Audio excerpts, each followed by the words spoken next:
In today's video, I'm sharing the best things to see in Bergen, Norway, a city known for its 7 mountains, its majestic fjords, and its brightly painted historic harbor. Bergen is located on Norway's southwestern coast, about 288 miles west of the capital Oslo. It's the second largest city in Norway, with Oslo being the first. The first thing you'll want to see in Bergen is Bryggen. Bryggen is Bergen's historic harbor district, which is also an UNESCO World Heritage Site. Bergen is one of North Europe's oldest port cities and was established as a major center of trade by the 12th century. Unfortunately, many of the buildings in the Bryggen Historic District have fallen victim to fires over the years. Fortunately for us, the buildings have been rebuilt in their original style in order to preserve the history of the area. The next thing you'll want to see in Bergen is the street art. The Norwegian street art scene has gained international attention in recent years due to the country's abundance of talented street artists, many of whom live in Bergen. If you've ever wanted to see some exceptional street art, Bergen, Norway is the place. And you don't need to do anything special to see the street art in Bergen, just keep your eyes open as you're walking around. Next, and perhaps one of the most unique things to see in Bergen, is the Floibanen Funicular. The funicular is a railway similar to a trolley car that takes riders from the Bergen city center up to the top of nearby Mount Floyen. You can purchase tickets for the funicular from one of the automated machines here at the entrance for about 105 Norwegian krone, which is about $10.50 US. The funicular runs every 15 or 30 minutes, depending on the time of day. The ride up to the top of Mount Floyen in the funicular takes just a few minutes, and once you reach the top of Mount Floyen, you'll be greeted with some of the best views in the city. From the top of Mount Floyen, you can enjoy the views of Bergen down below from one of several viewing platforms. The earlier in the day you arrive, the less crowded it will be, though there is plenty of space to spread out and get photos. In addition to the several viewing platforms, you'll also find a cafe serving sandwiches, cakes, and other pastries. And they also have drinks like coffee and soda and water and tea. I opted for a hot coffee and a slice of carrot cake and had a seat on the large outdoor patio. And afterwards, I headed over and had a few selfies with this guy before making my way back down the mountain. So I took the funicular up to the top, and I am taking a hiking trail back down, mostly because in typical Eden fashion, I lost my round trip ticket. But on the bright side, you get really good views like this on the trail that you don't get from up top. So it's kind of nice just to get a different perspective and take some time walking through the city a bit. The next thing to see in Bergen is the fish market. The Bergen fish market has been around since the 13th century and is an important part of the city's culture and heritage. Visitors to the Bergen fish market can visit both the indoor and outdoor market, and you'll find different kinds of seafood for sale and several restaurants serving fresh fish. Unfortunately for me, I have a shellfish allergy, so I just observe but don't eat the fish. That's okay though, because I found a great place to eat just around the corner. At number 5, we have 3 Kroneren, which is a famous hot dog stand here in Bergen. You must come here for lunch at least once during your visit.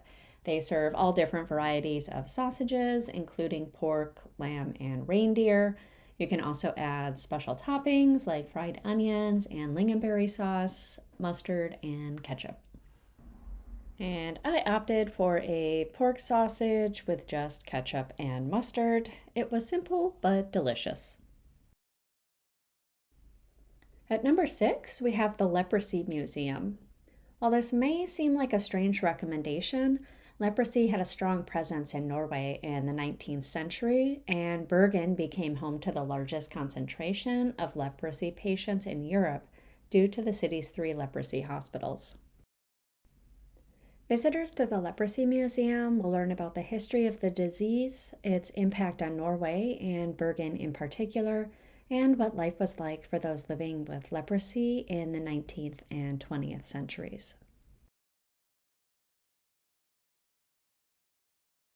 So I just made it to Bergenhus Fortress, which is right behind me. It's a 13th century stone fortress that sits right on the waterfront here.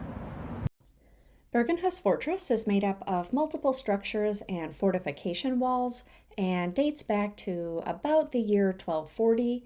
The fortress currently remains under the control of the Royal Norwegian Navy, with approximately 150 personnel currently stationed there.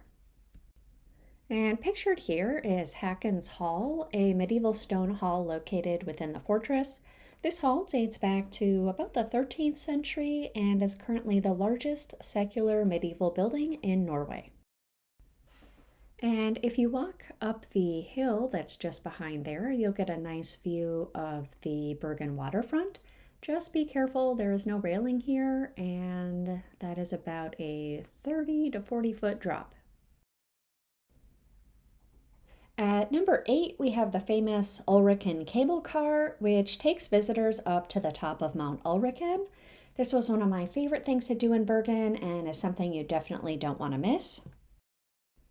This is the entrance area where you'll find the shuttle drop-off and the ticket booth. Round trip ticket is about 345 Norwegian krona, or about 34 US dollars.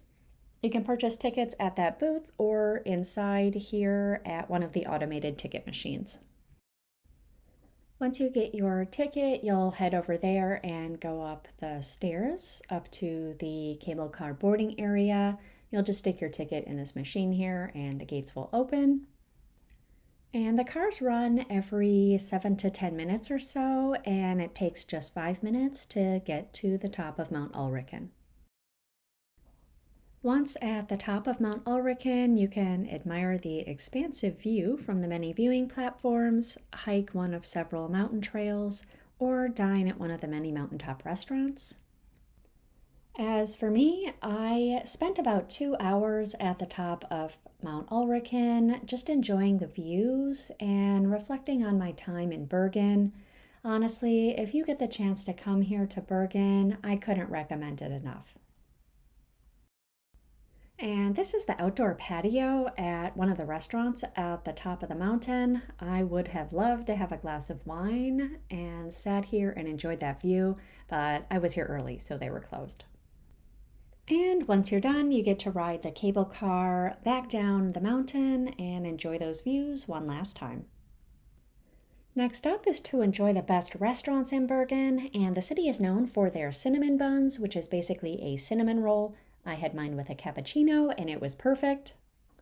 I also highly recommend visiting Pingvinen, pictured here, to order their famous meatballs and lingonberry.